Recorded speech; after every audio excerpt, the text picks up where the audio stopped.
이번 시간에는 살이 빠지는 식사법을 소개해 드리려고 합니다. 먼저 비만의 메커니즘, 왜 살이 찌는가를 살펴보죠. 가장 먼저 기억할 점은 지방을 먹어 몸의 지방이 늘어나는 것이 아니라는 사실입니다. 우리 몸에서 먹은 것은 소화 흡수 과정을 거치면서 새로운 물질로 분해 합성되는데, 지방을 먹었다고 해서 그대로 몸의 지방이 되는 것이 아니라 탄수화물을 과잉 섭취해 포도당이 남아돌면 중성 지방이 축적되며 그 중성 지방이 몸에서 지방으로 변해서 살이 찌는 것입니다. 즉, 많은 사람들이 고문하는 두툼한 뱃살 지방은 기름진 음식을 먹은 결과가 아니라 탄수화물을 지나치게 많이 섭취해 남아도는 포도당이 중성 지방으로 모습을 바꾼 결과입니다. 그러면 살을 빼려면 어떻게 해야 할까요? 중요한 것은 혈당치입니다. 혈당치란 쉽게 말해서 우리 혈액 속에서 살아가는 데 필요한 포도당의 수치라고 볼 수 있는데요. 이 혈당치를 일정 수준 70에서 140 정도로 유지하는 것이 건강의 비결이라고 볼 수 있습니다. 그러면 혈당치를 일정 수준 유지하기 위해서 가장 먼저 할 수 있는 일은 탄수화물의 양을 줄이는 건데요. 우선 매일 먹는 식사에서 밥이나 빵, 면이나 감자류를 줄이고 그만큼 채소, 고기, 생선, 두부 등을 배가 부르게 먹는 겁니다.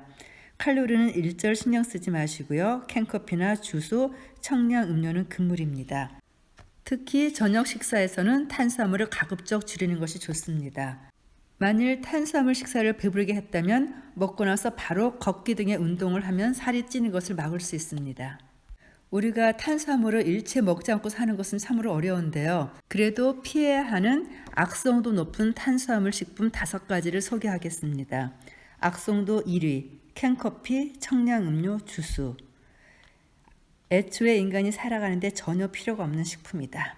탄수화물이 중독에 빠졌기 때문에 마신다는 점을 깨닫고 하루빨리 물리치기 바란다. 악성도 2위, 설탕이 든 과자. 흰 설탕은 인간이 만든 대표적인 부적절한 식품이다. 악성도 3위, 과일. 비타민과 미네랄이 풍부한 만큼 앞의 2가지보다는 낫다. 다만 요즘 과일은 당도가 높도록 개량되어 옛날의 천연 과일과는 다르다. 특히 주스는 이제 그만 마시자. 악성도 4위, 흰 쌀밥, 흰빵, 우동. 아침에 토스트를 먹거나 점심에 백반을 먹어도 괜찮다. 다만 그 양을 줄이자. 악성도 5위, 현미, 통밀빵, 감자류. 정제된 흰 쌀밥이나 흰빵보다는 미네랄이 많으므로 같은 양을 먹는다면 현미, 통밀빵, 감자류를 원한다. 다만 탄수화물이라는 것은 변함없는 사실이므로 역시 많이 먹으면 살이 찐다. 그리고 똑같은 음식이라도 먹는 순서에 따라 살찌는 방식이 달라지는데요. 먹는 순서는 항상 채소 먼저, 단백질, 탄수화물 순으로 먹는 것을 추천합니다. 예를 들어 돼지고기 구이 정식이 눈앞에 있다고 합시다. 가장 먼저 곁들여진 양배추채나 작은 접시에 담긴 채소류를 먹습니다. 이어서 돼지고기를 먹고 마지막으로 밥을 먹습니다. 이렇게 먹으면 혈당치의 상승을 억제할 수 있으며 밥을 남길 수도 있습니다. 또한 먹는 횟수에 따라서도 비만의 정도가 달라지는데요. 하루에 먹는 양이 정해져 있다면 그것을 되도록 여러 번 나눠 먹어야 혈당치도 크게 오르지 않고 인슐린도 많이 분비되지 않아 살이 찌지 않습니다. 탄수화물 제한 다이어트에 성공하는 데 강력한 아군이 되어줄 좋은 식품을 소개하겠습니다.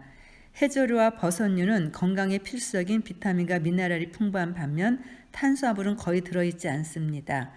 특히 해조류는 모발과 피부 관리에도 효과가 있고요. 버섯류는 면역력을 높여 온갖 질병으로부터 우리 몸을 보호해준다고 합니다.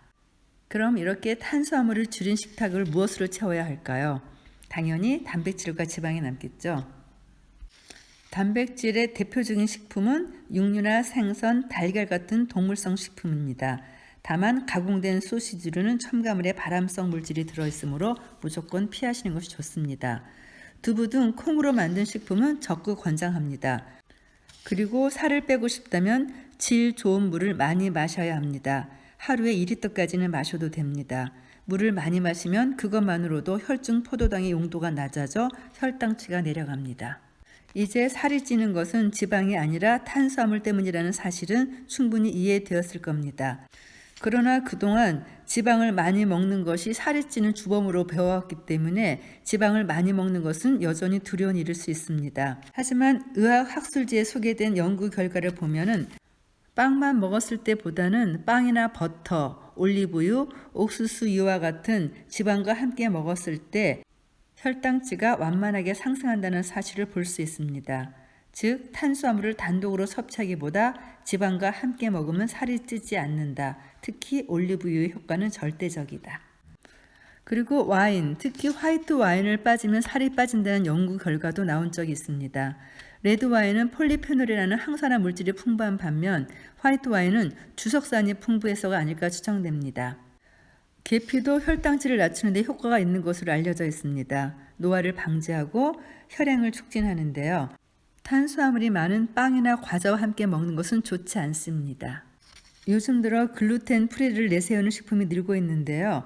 글루텐 프리는 일종의 알레르기로서 메밀 알레르기와 증상이 비슷합니다. 알레르기 없는 사람까지 글루텐 프리는 건강식이라고 생각하는 것은 옳지 않고요. 무엇보다 글루텐이 없다고 탄수화물이 없는 것은 아니며 이것도 많이 먹으면 살이 찝니다. 제가 마지막으로 추천하는 건강 식사법은 아침, 점심, 저녁의 비율입니다. 제가 이상적으로 추천하는 것은 5대 5대 0이지만 적어도 그 비율을 3대 5대 2 정도면 안정되지 않을까 생각합니다.